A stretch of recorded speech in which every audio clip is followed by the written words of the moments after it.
Some anime don't just return, they arrive, and 2026 is the year that Isekai genre stops holding back. A soldier who made war look like a chase, a background character who somehow ended up changing everything, and a classic that defined a generation is getting a second chance, and a hidden prodigy is finally done pretending to be the ordinary. This year doesn't ease you in whether you are here for elite storytelling or absolute chaos. This lineup has both. Let's count them down. On number 10, Skeleton Knight in Another World Season 2, and we are starting strong because this one deserves the way more hype than it's getting. Skeleton Knight in Another World is coming back, and if you slept on Season 1, let me tell you what you have missed before. I explain why Season 2 actually matters. A guy falls asleep playing an MMO, wakes up inside the game as a skeleton, not a cool demon lord, not a reincarnated hero, a literal skeleton in a suit of armor, terrified that someone going to be find out and call him a monster. That identity crisis energy,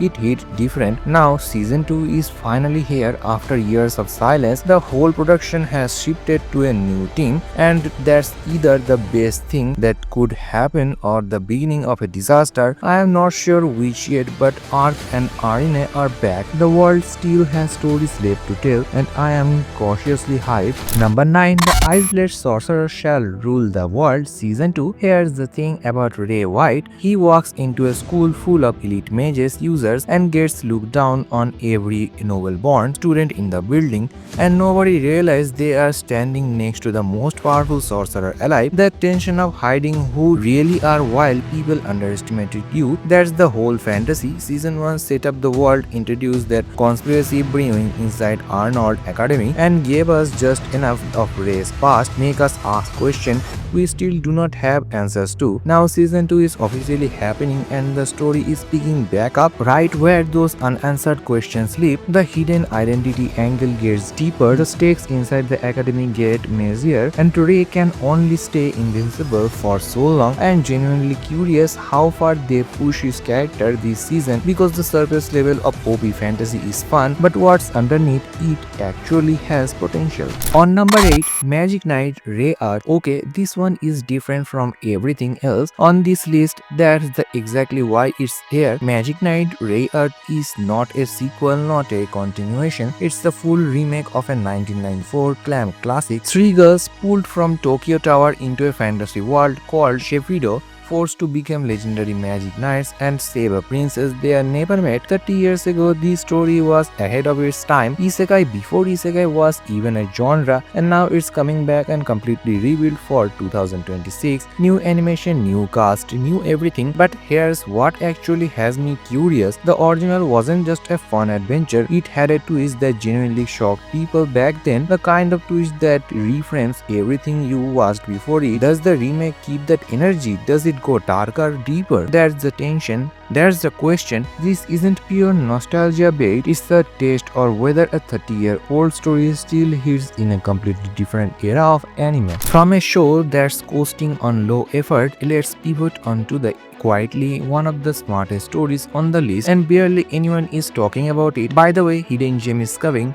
The most heretical last voice queen from Villainous to Savior Season 2. I know it's a long name, but here's the story. Pride Royal Ivy realizes at age of 8 that she's been reincarnated as the final boss of Villainous of an otome game, destined to be the cruel queen everyone hates before getting defeated. Most Villainous protagonists try to dodge their bad ending quietly. Pride looks at her destined evil tyrant role and goes, nah, I'm going to weaponize boss tier powers and crown princess influence to actively save everyone that game was going to let suffer. Now full transparency here, by the way, because I respect you too much to oversell. Early childhood pacing is a non-villainous genre weakness, but here's my hot take. I will die on this hill. Pride is a more interesting power than fantasy than 90% of male isekai protagonists, because her cheat skill isn't strength, it's ruthless benevolence. She uses tyrant tier authority for good, and the show is genuinely tense about whether absolute power uses kindly is corrupting. And season 2 from OLM team Yoshinoga edges the cast up, throws in a Lancelot Arthur style love triangle, and the doom clock is ticking. By the way, she is 16, 2 years from her villainous fate. It's on high dive, which means it's flying under the radar. That's exactly what I am telling you, underrated. Number 6,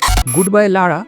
this one is the wild card on this list, and I mean that in the best way possible. Goodbye Lara is a completely original anime. No manga, no light novel, nothing to spoil. A mermaid named Lara falls in love with a human, makes a forbidden wish and dies. Then 200 years later she wakes up again, reborn into modern day Japan near a lake, completely lost in a world does not understand. Alone is doing just a heavy lifting because this isn't just a fantasy story. It's a story about someone carrying feelings from a past life into a present that does not know she exists. The longing, loving someone across 2 centuries that hits differently, and the studio behind this has made some genuinely beautiful anime before. This is their passion project made to celebrate their own history. You can feel that intention in every frame of the trailer. I am not putting this higher because it's unproven, but if it lands, this could be the emotional gut punch of the entire year. Number 5. Wandering Witch: The Journey of Elena, the movie. She travels the world as a witch, but every place she visited truly tells a unique and completely different story. Studio C2C beautifully animated this amazing anime that will be getting a new movie sequel very soon. The young witch named Elena sets out to explore the world, visiting different countries and encountering a wide range of people, their situations, but each episode truly tells a different story, sometimes light and heartwarming and other times dark and unexpected with crazy actions and plot twists. But every place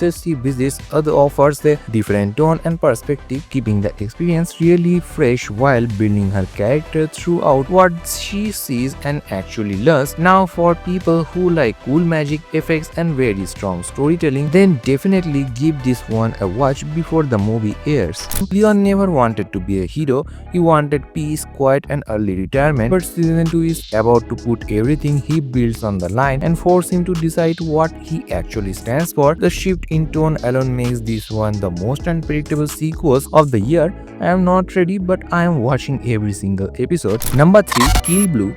This anime instantly grabbed my attention with its catchy opening theme, attitude performed by Aspea. If you enjoy anime with a blend of comedy and assassin stories like Fable and Spy X Family, you will definitely love this one. The plot centers on Juzo Ogami, a renowned 39-year-old hitman who gets stung by a mysterious wasp and wakes up in a body of a 13-year-old. While he navigates a secret mission in middle school, his organization desperately searches for a cure. This unique twist is the anime's main draw. Despite his youthful appearance, he retains the skill and of a mindset of a feared professional killer. Yuzo quickly reads danger, remains calm under pressure, and approaches school life like a high-stakes mission. This combination of comedy and his serious demeanor, along with his awkward interaction as a child, and makes Kill Blue entertaining and engaging. Number 2. Petals of Reincarnation. This reincarnation anime stands out from a race due to its blend of supernatural battles, mystery, and a unique power system. Moving away from the usual urban fantasy quest, central to the plot is the branch of reincarnation, which allows individuals to become returners by drawing talents from powerful historical figures, but at the cost of their own life. This risk adds an exciting layer to the action as each ability demands as a heavy price. The anime features intriguing portrayals of historical figures like a female Einstein and Isaac Newton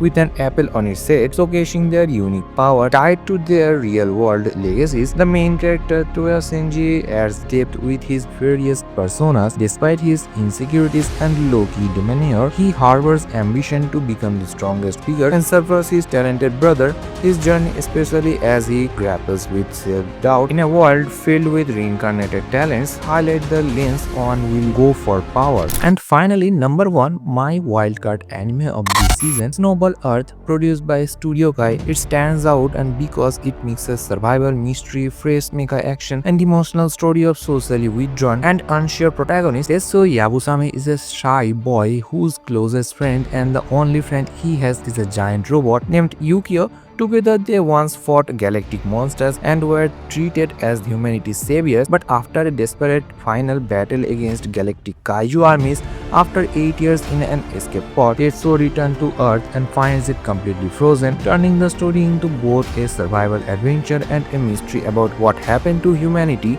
Their setting gives the anime a cold tension, dangerous atmosphere, but the emotional hook is warmer. Tetsuo is not just fighting monsters, he is trying to reconnect with humanity. What makes him stand out is his bond with Yukio, his courage, and his growth from a lonely boy into a true savior that making meaningful impact for everyone around him, even what they must face a broken world of the world. If this video that you are watching did fill that empty space of yours by giving you all more isekai and fantasy anime to watch, which I hope it did, then do give me a thumbs up and let me know in the comments down below which anime you are going to be watching from this list. And if you want to know the top 10 isekai and fantasy anime that you cannot miss out on 2026, then click the left video.